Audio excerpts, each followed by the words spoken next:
Milestone school and কলেজের যে দুর্ঘটনা, প্রশিক্ষণ বিমান বিধ্বস্ত হয়ে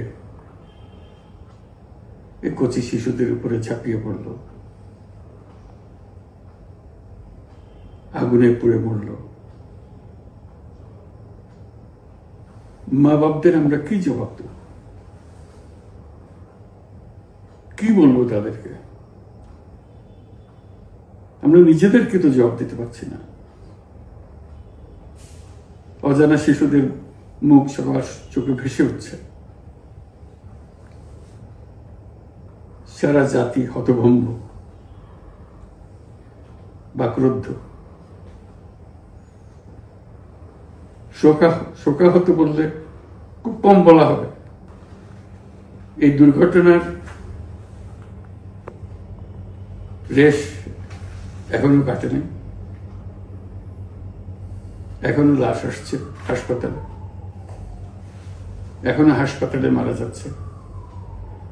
মা বাপ এখনো খোঁজ নিচ্ছে আমার সন্তান কোথায়, তাকে আর কোনোদিন চেনা যাবে কিনা।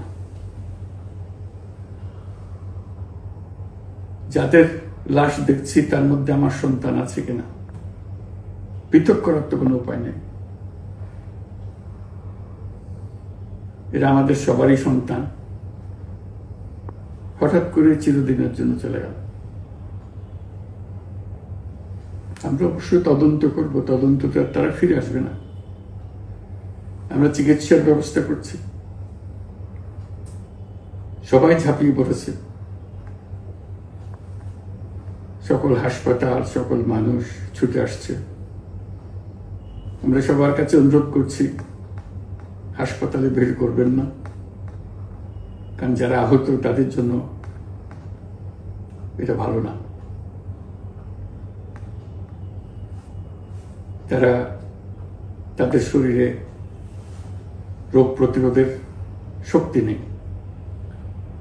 আমরা ভিড়ে থাকলে আমাদের শরীর থেকে কি রোগ তাদের মধ্যে ছড়িয়ে পড়বে তা বলা মুশকিল।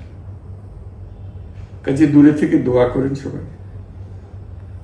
আমরা বাবা মা আত্মীয় স্বজন সবার কাছে আমাদের সহানুভূতি জানাচ্ছি।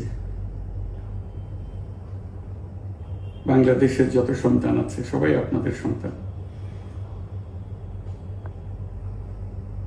আমরা নিজেদের মনকে সান্ত্বনা দেওয়ার চেষ্টা করুন। আমরা সবাই নিজেদের মনে সান্ত্বনা দিচ্ছি, কিন্তু আপনাদের সান্ত্বনা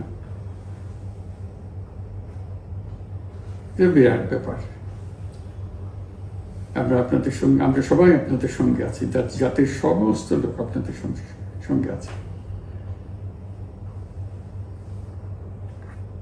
আমরা তাদের জন্য শোক দিবস ঘোষণা করেছি। আগামীকাল শোক দিবস। আমরা সবাই মিলে তাদের কথা স্মরণ করব, তাদের আত্মার শান্তি কামনা করব। আজকে থেকে সবাই তাদের আত্মার জন্য, তাদের রুহের জন্য মাগফিরাত কামনা করব। আল্লাহ আপনাদেরকে শান্তি দিন। আমাদের জাতির সবাইকে, যারা এই দুর্ঘটনায় বিধ্বস্ত, সবাইকে আল্লাহ শান্তি দেন। তাদের জন্য দেশবাসী সবাই আমরা দোয়া করছি। আল্লাহ শিশুদের জান্নাতবাসী করে। খুদা হাফেজ।